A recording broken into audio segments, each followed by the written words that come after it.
मुझे बेहद अफसोस है। मगर सुनो, अब माँ बनने के बहुत से तरीके इजाद हो चुके हैं, और अगर ना भी हो तो तुम किसी भी बच्चे को गोद ले सकती हो। सच कहूं तो मुझे बहुत बुरा लग रहा है।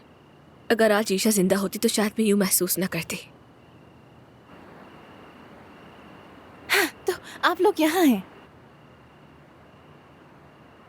तुम्हें कहाँ से मिला ये? आपकी अलमारी से मिला है। लतीफ आ रहा है ना, इसलिए तैयार हो गई। ठीक है, लेकिन ये ड्रेस मुनासिब नहीं है। अरे अब्बा, कॉकटेल ड्रेस से क्या होता है? अच्छी लगना चाहती थी इसलिए पहना।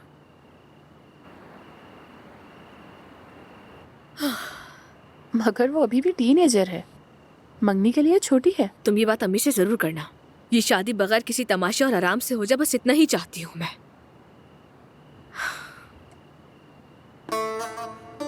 मुझे अब चलना चाहिए। तुम्हें भी आराम करना होगा ना। तुम आई, मुझे अच्छा लगा। तुम तो जानती हो मैं हमेशा तुम्हारे साथ हूँ। आ जाओ, गले लग जाओ।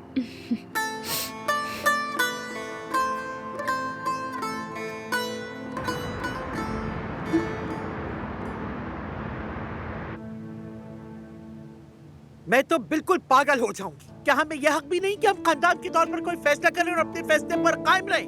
हो ही नहीं सकता। हुरिया साहिबा को आकर सब कुछ बर्बाद करना ही था।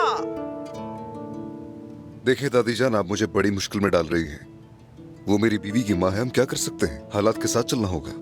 ठीक है अदनान, मगर उसने हद पार कर दी है। देखो तो वो औरत हमसे ऐसे चिमट गई है जैसे कोई बद्दुआ हो। नवीन जान, वैसे उस औरत का कोई कसूर था नहीं। बहराम को हमल के बारे में एक न एक दिन पता चल ही जाना था। हम कब तक ये बात छुपाते उससे? खुश आमदीद। मैं सोने जा रही थी, लेकिन आप सबको देखा था, मैं सलाम करने आ गई। तो तुम यही थी? जी, मैं अम्मी के साथ यहाँ आ गई थी। वो चली गई, लेकिन मैं जमरुद आपा के पास रुक गई। मलिहा, तुम्हें किसने बताया कि सोहा हामला है? क्या तुम्हारी आपा ने बताया? नहीं, लतीफ ने बताया।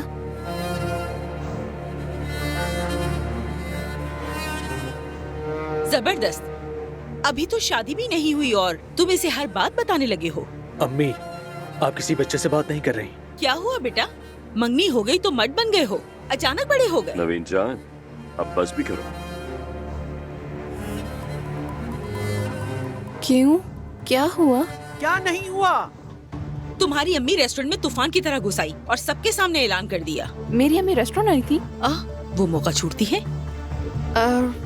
तो क्या सोहा का हमला होना राज रखना था? कोई है जो इसे समझाए प्लीज। जमरुद सो रही है? जी, वो सो रही है। आप सबको शब बखैर, मैं चलता हूँ। मैं भी सोने जा रहा हूँ। शब बखैर, बाद में बात करेंगे। चलो लड़की, चलो तुम भी जाओ। दोहा से कहो तुम्हें एक कमरा दे, जाकर सो जाओ। सोना है बिस्तर पर। जाओ, शब बखैर, जाओ जाओ। शब बखैर।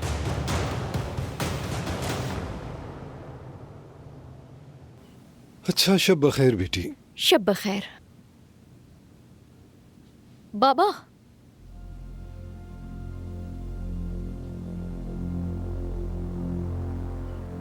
जब आपने बच्चे के बारे में सुना तो आप हैरान नहीं लगे? लगता है आपको खुशी नहीं हुई। तुम क्या कहना चाह रही हो आखिर? हाँ, मुझे खुशी क्यों नहीं होगी? साफ साफ कहो, क्या कहना चाहती हो?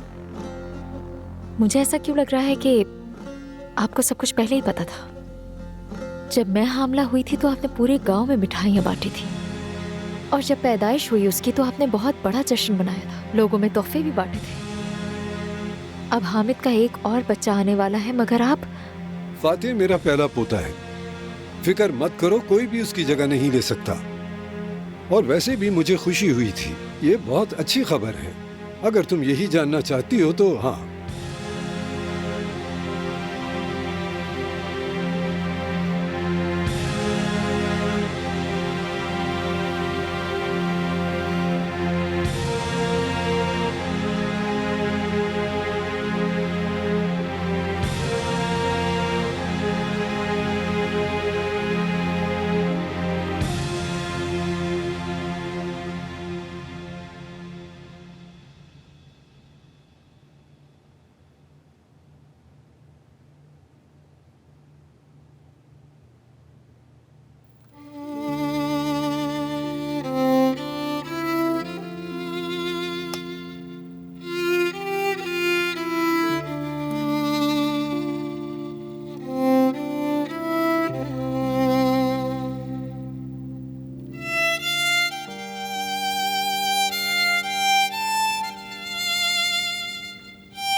इस टाइम मैसेज कर रहा हूँ माजरत, मगर आपसे बात करनी है।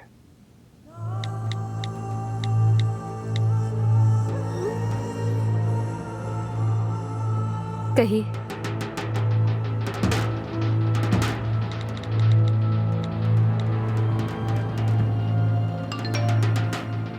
अगर बुरा ना माने तो क्या हम बात कर सकते हैं?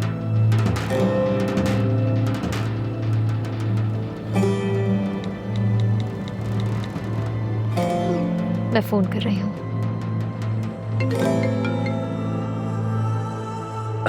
हेलो। मैं सुन रही हूँ अब्बास साहब। जानान साहिबा, मुझे हैरत है, क्या आपके पास मेरा नंबर था? शायद मैंने दिया होगा।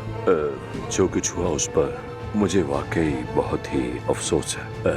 मैं अपने खानदान की तरफ से आपसे माजरत करना चाहता हूँ, इसलिए आपसे बात करना चाहा। किस बात पर? बस वो ही अपनी बेटी सोहा के हामला होने की अचानक से जो खबर मिली। मैंने सोचा कि शायद आपको ये बुरा लगा।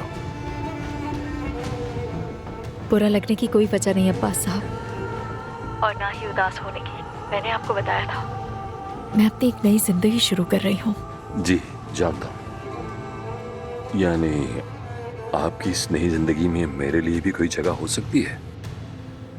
अगर आप मुझे एक मौका दे तो मुझे बहुत खुशी होगी। प्लीज जानान साहिबा।